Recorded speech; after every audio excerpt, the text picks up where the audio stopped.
Cześć, jestem Piotr Złotorowicz.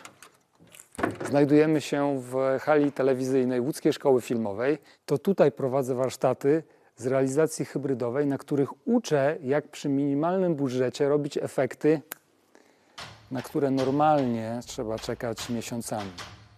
Albo jak bezkosztowo zmienić aktorowi kostium. Albo jak przebudować scenografię i tworzyć zupełnie nowe światy.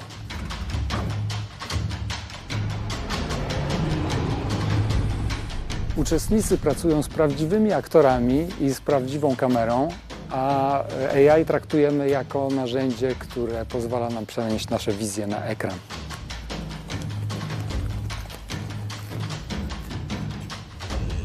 Zapraszam na kolejne edycje.